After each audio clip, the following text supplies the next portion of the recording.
Allez, à 13h50, je voulais évidemment revenir aussi sur cet accord de cessez-le-feu en cours entre Israël et le Hamas, qui a donc été trouvé, même si l'État hébreu accuse ce matin le mouvement terroriste de remettre en cause certains points de cet accord, qui, je le rappelle, prévoit la libération des 94 otages toujours retenus par les terroristes à Gaza.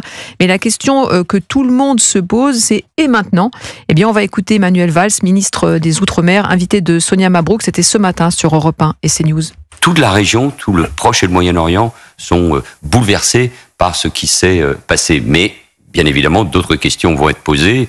Comment demain reconstruire Gaza ? Comment arriver à une paix durable ? Avec qui ?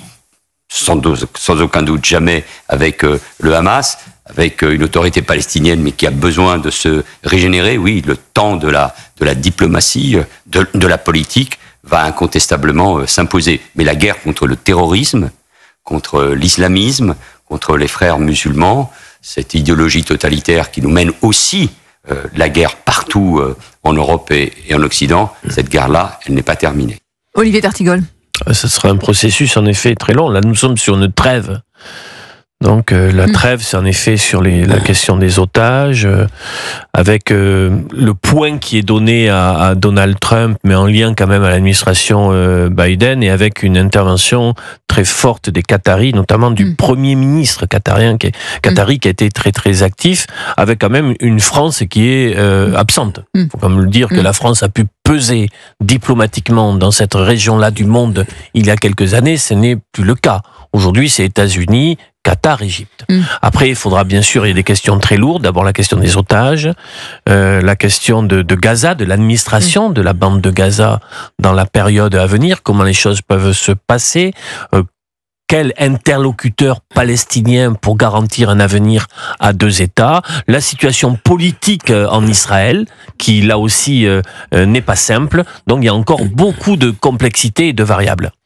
Jean-Claude Dacier. Non, je pense que les difficultés des dernières minutes, là, que beaucoup de gens prévoyaient d'ailleurs, tiennent pour l'essentiel au gouvernement israélien et au rôle que va avoir M. Netanyahou. C'est pas facile pour lui. Il sort d'une période où militairement il a à peu près tout gagné. L'heure sans doute est venue de signer une trêve, voire plus tard un cessez-le-feu, peut-être même la paix un de ces jours, pas tout de suite. Mais il a au sein de son équipe, M. Netanyahou, 3 ou 4 ministres extrémistes. On n'en voudrait pas en France.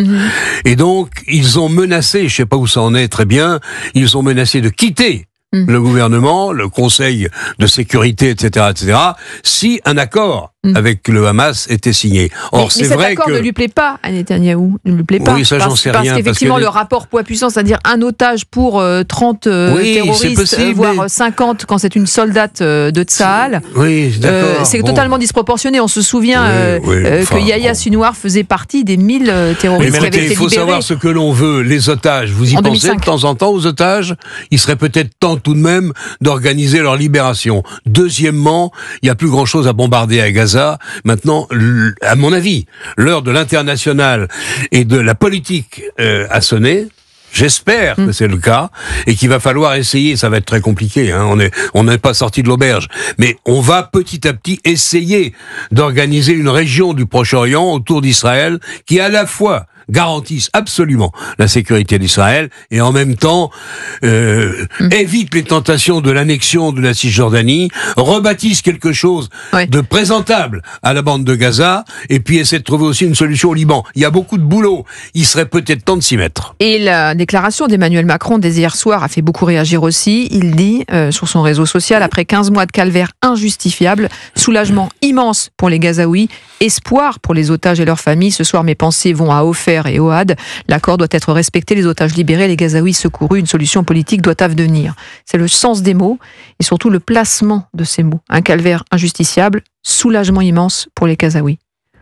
Ça ne m'a pas choqué. Ça ne vous a pas choqué ? Non, ça ne m'a pas choqué parce que il y a quand même dans ce conflit depuis 15 mois, d'abord bien sûr le pogrom du 7 octobre, mais la riposte du gouvernement Netanyahou, est-ce que ça a été une riposte pour se défendre ou pour se venger ?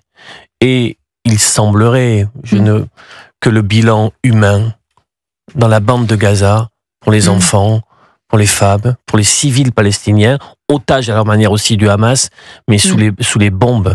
Donc vous n'avez pas été surpris pour conclure? Non, parce que j'ai une pensée aussi pour le peuple gazaoui, bien sûr.